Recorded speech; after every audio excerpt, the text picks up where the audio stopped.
മറ്റൊരു പ്രധാനപ്പെട്ട വാർത്തയിലേക്കാണ് സ്പോട്ട് ലൈവിന് പോകുന്നത്. CSR ഫണ്ട് തട്ടിപ്പിൽ ബിജു രാധാകൃഷ്ണനെതിരെ കേസെടുത്ത് പോലീസ്. കടവന്ത്ര പോലീസാണ് കേസെടുത്തത്. ബിജു രാധാകൃഷ്ണനെ ഒന്നാം പ്രതിയാക്കിയാണ് നടപടി. അഭിഭാഷകയായ നിഷ പീറ്റർ, ബിജുവിന്റെ ജീവനക്കാരായ ബെർലിൻ, വേണുഗോപാൽ എന്നിവർ 2ഉം 3ഉം 4ഉം പ്രതികളാണ്. എറണാകുളം ജുഡീഷ്യൽ 1ാം ക്ലാസ് മജിസ്ട്രേറ്റ് കോടതിയുടെ നിർദ്ദേശപ്രകാരമാണ് കേസെടുത്തിട്ടുള്ളത്. തട്ടിപ്പിനെ കുറിച്ച് ന്യൂസ് 18 ആണ് വാർത്ത പുറത്തു കൊണ്ടുവന്നത്. വിവരങ്ങളുമായി MS അനീഷ് കുമാർ ചേരുന്നു. അനീഷ് നടത്തിയ ഒരു അന്വേഷണമാണ് ഏറ്റവും ഒടുവിൽ പോലീസ് കേസെടുക്കുന്നതിലേക്ക് വരെ കാര്യങ്ങൾ എത്തിച്ചിരിക്കുന്നത്. സോളാർ തട്ടിപ്പ് കേസ് പ്രതി ബിജു രാധാകൃഷ്ണൻ CSR ഫണ്ട് തട്ടിപ്പിലും പ്രതിയാകുന്നു. കൂട്ടുപ്രതികൾ അഭിഭാഷകരുണ്ട്, ജീവനക്കാരുണ്ട്. കൂടുതൽ പേർ ഈ കേസുമായി ബന്ധപ്പെട്ട് കുടുങ്ങുമോ? ഏതൊക്കെ വകുപ്പ് പ്രകാരമാണ് ബിജു രാധാകൃഷ്ണനെതിരെ കേസെടുത്തിട്ടുള്ളത്?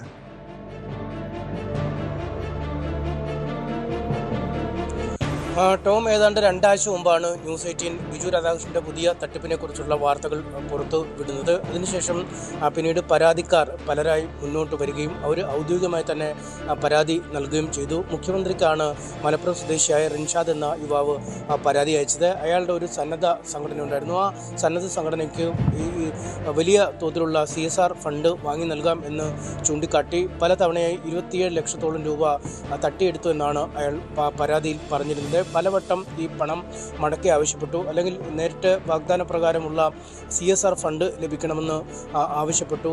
ഈ മൃഗങ്ങളുടെ പരിപാലനത്തിനായുള്ള ആംബുലൻസുകൾ അടക്കമുള്ള അത്തരം പ്രത്യേക വാഗ്ദാനങ്ങൾ ചെയ്താണ് ഈ ഫണ്ട് തട്ടിയെടുത്തത്. ഒപ്പം വിരാട് കോഹ്ലി ഫൗണ്ടേഷനും ഈ മൃഗപരിപാലന രംഗത്ത് വലിയ പ്രവർത്തനങ്ങൾ നടത്തി വരുന്നു. അതുകൊണ്ട് വിരാട് കോഹ്ലി ഫൗണ്ടേഷൻ കേരളത്തിൽ കുറച്ച് പണം ചെലവഴിക്കാൻ ആഗ്രഹിക്കുന്നുണ്ട്. അതിന് ഈ സന്നദ്ധ സംഘടനയ്ക്ക് സഹായം ലഭിക്കും എന്നൊക്കെയുള്ള മനോഹരമായ വാഗ്ദാനങ്ങളാണ് ബിജു നൽകിയത്. എന്നാൽ ഈ വാഗ്ദാനങ്ങൾ പാലിക്കപ്പെടുകയോ നൽകിയ പണം മടക്കി ലഭിക്കുകയോ വരാത്ത സാഹചര്യത്തിലാണ് ഈ റിൻഷാദ് പരാതിയുമായി വന്നത്. മുഖ്യമന്ത്രിക്ക് ആദ്യം പരാതി കൊടുത്തിരുന്നു.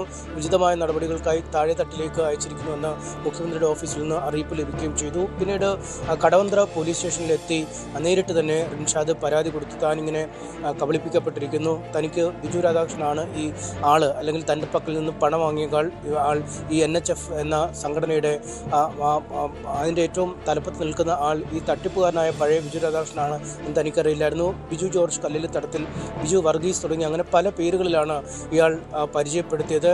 സുപ്രീം കോടതിയിലെയും ഹൈക്കോടതിയിലെയും തിരക്കുള്ള അഭിഭാഷകനാണ് എന്നൊക്കെ പറഞ്ഞിരുന്നു. ഒപ്പം കൂടെ ഉണ്ടായിരുന്ന ഒരു വനിതാ അഭിഭാഷക, ഹൈക്കോടതിയിൽ പ്രാക്ടീസ് ചെയ്യുന്ന നിഷ പീറ്റർ എന്ന സ്ത്രീയുണ്ട്. അവരെ സ്വന്തം ഭാര്യയെന്നും മറ്റുമൊക്കെയാണ് ബിജു രാധാകൃഷ്ണൻ പരിചയപ്പെടുത്തിയതെന്നും ഒക്കെ ഈ റിൻഷാദ് പറഞ്ഞിരുന്നു. പക്ഷേ ഈ ഘട്ടത്തിലൊന്നും ഒരു കേസെടുക്കാൻ പോലീസിൻ്റെ ഭാഗത്തുനിന്നും ഒരു താല്പര്യം കാണിച്ചില്ല എന്നതാണ് വസ്തുത.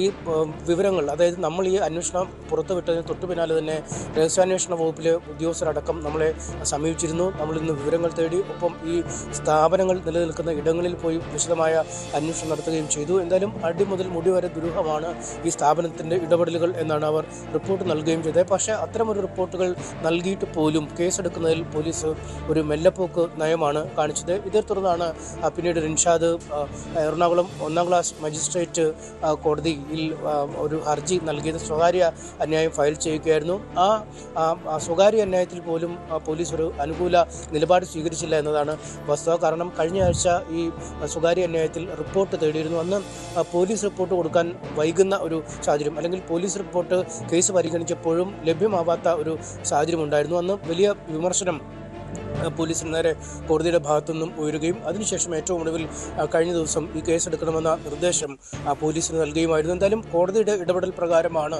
കടവന്ത്ര പോലീസ് ഇപ്പോൾ FIR രജിസ്റ്റർ ചെയ്ത് അന്വേഷണം ആരംഭിച്ചിരിക്കുന്നത്. BNSലെ വിവിധ വകുപ്പുകൾ ഉൾപ്പെടുത്തി ഈ പണം തട്ടിയെടുക്കുക, വഞ്ചനാ കുറ്റം, ആളുകളെ ഭീഷണിപ്പെടുത്തുക തുടങ്ങി അത്തരം ഒരു 4-5 വകുപ്പുകൾ ചേർത്താണ് ഇപ്പോൾ കേസെടുത്തിരിക്കുന്നത്. അതിൽ 1ാം പ്രതിയായി വരുന്നത് സോളാർ തട്ടിപ്പ് കേസിലെ മുഖ്യ ആസൂത്രകനും പ്രതിയുമൊക്കെയായി ഇപ്പോഴും കോടതികളിൽ ഇതുമായി ബന്ധപ്പെട്ട കേസുകൾ നടക്കുന്ന ബിജു രാധാകൃഷ്ണൻ എന്ന ആളാണ് 1ാം പ്രതി. അയാൾ ഈ സ്ഥാപനത്തിൻ്റെ CEO അല്ലെങ്കിൽ മാനേജിംഗ് ഡയറക്ടർക്ക് എന്നാണ് പലരോടും പരിചയപ്പെടുത്തിയത്. ബിജു ജോർജ് കല്ലിലിത്തടത്തിൽ എന്നായിരുന്നു പലയിടത്തും ഇയാൾ അറിയപ്പെട്ടിരുന്നത്. ഇതിനുശേഷം 2ാം പ്രതിയായി ഈ സ്ഥാപനത്തിൻ്റെ ഉടമ, NHF എന്ന സ്ഥാപനത്തിൻ്റെ ഉടമ ആയി കൊച്ചി കോർപ്പറേഷനിൽ സ്ഥാപനം രജിസ്റ്റർ ചെയ്തിരിക്കുന്നത് നിഷ പീറ്ററിൻ്റെ പേരിലാണ്. അവർ ഹൈക്കോടതിയിലെ അഭിഭാഷകരാണ്. അവർ നമ്മളോട് വിളിച്ച് ഈ കാര്യങ്ങളൊക്കെ പറഞ്ഞു. താനാണ് ബിജു രാധാകൃഷ്ണനെ സംരക്ഷിക്കുന്നത് എന്നും ഒന്നും ചെയ്യാൻ കഴിയില്ല, നിയമപരമായിട്ട് എല്ലാ നടപടിക്രമങ്ങളുമായി മുന്നോട്ട് പോകും എന്നൊക്കെ അവർ പറയുകയും പരാതിക്കാരെ ഭീഷണിപ്പെടുത്തുകയും ചെയ്തു. അതിൻ്റെ ശബ്ദരേഖകളടക്കം നമ്മൾ പുറത്തുവിട്ടതാണ്. കാരണം പരാതിയുമായി മുന്നോട്ട് പോയാൽ ജീവൻ ഇല്ലാതാക്കും, നിങ്ങൾ ചെയ്യുന്ന ബിസിനസ്സുകൾ വഴിയാധാരമാവും, അല്ലെങ്കിൽ സ്ത്രീപീഡന കേസിൽ നിങ്ങളെ അകത്താക്കുന്നതിനുള്ള നടപടിക്രമങ്ങൾ സ്വീകരിക്കും, അങ്ങനെ പലതരത്തിലുള്ള ഭീഷണി. അങ്ങനെയുള്ള പല ഭീഷണികളും വെല്ലുവിളികളും ബിജു രാധാകൃഷ്ണന്റെ ഭാഗത്തു നിന്ന് ഉണ്ടാകാം. അതിൽ വലിയ അത്ഭുതപ്പെടാനില്ല. കാരണം ഇതിലും വലിയ തട്ടിപ്പുകൾ നടത്തിയിട്ടുള്ള ആളാണ് ബിജു രാധാകൃഷ്ണൻ. പക്ഷേ ഇവിടെ ന്യൂസ് 18 വാർത്ത പുറത്തുവിട്ടതിന് പിന്നാലെ അനീഷ്, ഇവിടെ നമ്മുടെ കാക്കനാടുള്ള ഓഫീസ് അന്ന് പൂട്ടിയിരുന്നു. പക്ഷെ അതിന് ശേഷവും പല ഓഫീസുകൾ ഇപ്പോഴും പ്രവർത്തനവുമായി മുന്നോട്ട് പോകുന്നുണ്ട്. പക്ഷേ ബിജു രാധാകൃഷ്ണൻ ആ വാർത്തയ്ക്ക് പിന്നാലെ സ്ഥലം വിട്ടിരിക്കുന്നു എന്നല്ലേ മനസ്സിലാക്കേണ്ടത്? അയാളെക്കുറിച്ച് എന്തെങ്കിലും സൂചനയുണ്ടോ? ഇനി പിടിക്കപ്പെടാതിരിക്കാൻ രാജ്യം വിടാനുള്ള സാധ്യത പോലും തള്ളിക്കളയാൻ പറ്റുമോ?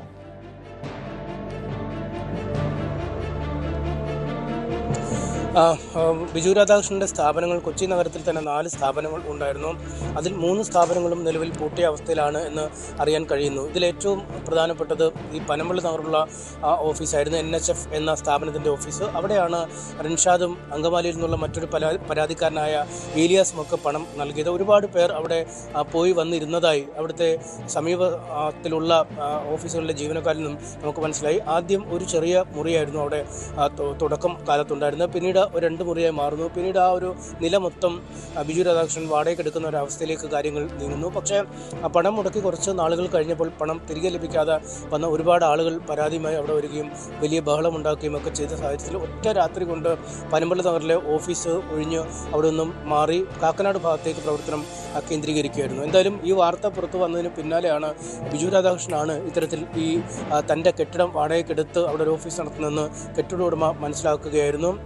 അദ്ദേഹത്തോട് പറഞ്ഞിരുന്നത് മെഡിക്കൽ കോളേജുകളും എഞ്ചിനീയറിംഗ് കോളേജുകളും ഒക്കെ നിർമ്മിച്ച് നൽകുന്നതിനുള്ള ഒരു കൺസൾട്ടൻസി സ്ഥാപനമാണ് ഇവിടെ പ്രവർത്തിക്കുന്നതെന്നാണ് പറഞ്ഞിരുന്നത്. അയൽവാസികളടക്കം പറയുന്നു ഒരുപാട് വൈദികരും ഒപ്പം ഈ കാഷായ വസ്ത്രധാരികളായ ആളുകളുമൊക്കെ നിരന്തരം ആ ഓഫീസിൽ വന്നു പോയിക്കൊണ്ടിരിക്കുന്നു എന്ന് അദ്ദേഹം പറയുകയും ചെയ്തു. എന്തായാലും ഇതിൻ്റെയൊക്കെ പശ്ചാത്തലത്തിൽ ആ കെട്ടിടത്തിൻ്റെ ഉടമ ആ കെട്ടിടം ഉടൻ ഒഴിയണമെന്ന് ഇയാൾക്ക് നോട്ടീസ് നൽകി, നിർദ്ദേശം നൽകി. അതിന് തൊട്ട് പിന്നാലെ തന്നെ സാധന സാമഗ്രികളൊക്കെ എടുത്ത് രേഖകളും CCTV ക്യാമറകളൊക്കെ ഉണ്ടായിരുന്നൊരു കെട്ടിടമാണ്. അതെല്ലാം എടുത്ത് പെട്ടെന്ന് അവിടുന്ന് കാലിയാവുന്നു. അതായത് ഒരു തരത്തിൽ പറഞ്ഞാൽ ഒരു രക്ഷപ്പെടൽ എന്ന് വേണമെങ്കിൽ പറയാം. കാരണം പോലീസിന് ആദ്യഘട്ടത്തിൽ പരാതി ലഭിക്കുന്നു, വാർത്തകൾ പുറത്തു വരുന്നു, രഹസ്യാന്വേഷണ വിഭാഗം അന്വേഷിക്കുകയൊക്കെ ചെയ്തിട്ടും പോലീസ് ചെറുവിരൽ പോലും അനക്കാതിരിക്കുമ്പോൾ ഈ മെറിഡിയൻ പ്രോജക്ട് പ്രൊഫഷണൽസ് എന്ന കാക്കനാട് ഓഫീസ് ഒഴിവാക്കി പോകാൻ അവർക്ക് വലിയ താല്പര്യമായിരുന്നു. അങ്ങനെ ഒഴിവാക്കി പോവുകയും ചെയ്തു. അതുകൊണ്ട് ഇനി എവിടെ നിന്ന് പോലീസ് അന്വേഷണം ആരംഭിക്കും, അല്ലെങ്കിൽ എന്തൊക്കെ തെളിവുകളാണ് അവശേഷിക്കുന്നത്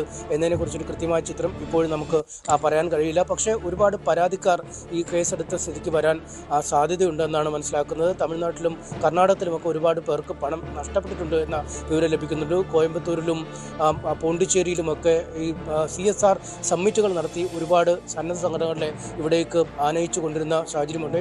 അവരിൽ പലർക്കും പണം നഷ്ടപ്പെട്ടിട്ടുണ്ട് എന്നാണ് നമുക്ക് മനസ്സിലാക്കാൻ കഴിയുന്നത്. പക്ഷേ പലരും പരാതിയുമായി ഇപ്പോഴും മുന്നോട്ട് വരാൻ പരസ്യമായ ഒരു സന്നദ്ധത പ്രകടിപ്പിക്കുന്നില്ല. നമ്മൾ ഫോണിലൊക്കെ സംസാരിക്കുമ്പോൾ ഇത്തരത്തിൽ പണം പോയി എന്നൊക്കെ അവർ സമ്മതിക്കുന്നുണ്ടെങ്കിൽ പോലും ഈ പണം നഷ്ടപ്പെട്ടു എന്നൊരു പരാതി നൽകുമ്പോൾ, അല്ലെങ്കിൽ നിയമപരമായ നടപടിക്രമങ്ങളിലൂടെ മുന്നോട്ട് പോകുമ്പോൾ സ്ഥാപനത്തിൻ്റെ ഒരു സൽപ്പേര് കളങ്കപ്പെടും എന്ന ഒരു ആശങ്ക ഇവർക്കുണ്ട്. ഒപ്പം ബിജു രാധാകൃഷ്ണൻ നൽകിയ പണത്തിൻ്റെ ഒരു ഉറവിടം ഇവർക്ക് നൽകേണ്ടി വരും. ഈ കണക്കിൽപ്പെടാത്ത പണമോ അല്ലെങ്കിൽ കള്ളപ്പണമോ ഒക്കെ നൽകുകയാണെങ്കിൽ പിന്നീട് അന്വേഷണത്തിൻ്റെ പരിധിയിൽ വരുന്നതോടുകൂടി അവരും ഒരു അന്വേഷണത്തിൻ്റെ ഒരു പരിധിയിലേക്ക് വരുന്ന സാഹചര്യം. അങ്ങനെ ഒരുപാട് ഘടകങ്ങളുണ്ട്. അതുകൊണ്ട് തന്നെ പലരും നിലവിൽ പുറത്തേക്ക് വരാൻ തയ്യാറാവാതെ നിൽക്കുന്ന സാഹചര്യമുണ്ട്. കുറച്ച് പരാതിക്കാർ ഇതിനകം എത്തിയിട്ടുണ്ട്. അതുകൊണ്ട് തന്നെ പോലീസ് അന്വേഷണം മുന്നോട്ട് പോകുമ്പോൾ കൂടുതൽ പരാതിക്കാർ എത്താനുണ്ട്. ഈ കടവന്ത്ര പോലീസിൽ രജിസ്റ്റർ ചെയ്തിരിക്കുന്ന കേസിനൊപ്പം മറ്റൊരു കേസ് കൂടി, അല്ലെങ്കിൽ മറ്റൊരു തരത്തിൽ കൂടി അന്വേഷണത്തിനുള്ള ഉത്തരവ് നിലവിൽ തന്നെ വന്നു കഴിഞ്ഞിരുന്നു. അത് സംസ്ഥാന മുഖ്യമന്ത്രി DGPക്ക് കൈമാറി, അതായത് റിൻഷാദ് നൽകിയ പരാതി DGPക്ക് കൈമാറിയപ്പോൾ DGP അതിന്മേലൊരു അന്വേഷണത്തിന് ഉത്തരവിട്ടിരുന്നു. ദക്ഷിണമേഖല IGക്കാണ് ഈ സംബന്ധിച്ച നിർദ്ദേശം നൽകിയത്. DYSP റാങ്കിൽ കുറയാത്ത ഒരു ഉദ്യോഗസ്ഥൻ ഈ കേസ് അന്വേഷിച്ച് അനന്തരമായ നടപടികൾ കൈക്കൊള്ളണമെന്നാണ് പറഞ്ഞിരിക്കുന്നത്. എന്തായാലും അതുകൊണ്ട് തന്നെ SHO തലത്തിലുള്ള ഈ കടവന്ത്ര പോലീസ് സ്റ്റേഷനിലെ അന്വേഷണത്തിനപ്പുറം മറ്റൊരു തലത്തിലേക്കുള്ള അന്വേഷണം കൂടി ഉടനെ ഉണ്ടാവും. എന്തായാലും അന്വേഷണ ഉദ്യോഗസ്ഥൻ ആരാണ് എന്നടക്കമുള്ള കാര്യങ്ങളിൽ വൈകാതെ ഒരു തീരുമാനം ഉണ്ടാവും എന്നാണ് നമുക്ക് പറയാൻ കഴിയുന്നത്. എന്തായാലും വൈകിയാണെങ്കിലും ഏതാനും ഒരുപക്ഷെ ഈ ദിവസങ്ങളിൽ തന്നെ ആരായിരിക്കും അന്വേഷണ ചുമതല, ആർക്കൊക്കെ ആയിരിക്കും അന്വേഷണ ചുമതല, ഇതുമായി ബന്ധപ്പെട്ട വ്യക്തത വരുന്നതായാലും ന്യൂസ് 18 വാർത്തയെ തുടർന്നാണ് സോളാർ തട്ടിപ്പ് കേസ് പ്രതി ബിജു രാധാകൃഷ്ണനെതിരെ പുതിയൊരു തട്ടിപ്പ്, അതായത് CSR ഫണ്ട് തട്ടിപ്പ് കേസിലും ഇയാൾക്കെതിരെ കേസെടുത്തിരിക്കുന്നത്. അഡ്വക്കേറ്റ് നിഷ പീറ്റർ, അതോടൊപ്പം ബിജു രാധാകൃഷ്ണൻ്റെ സ്ഥാപനത്തിലെ ജീവനക്കാർ ഉൾപ്പെടെയുള്ളവരും കേസിലെ പ്രതികളാണ്. കൂടുതൽ വാർത്തകൾക്ക് news 18 Keralam YouTube channel subscribe ചെയ്യുക.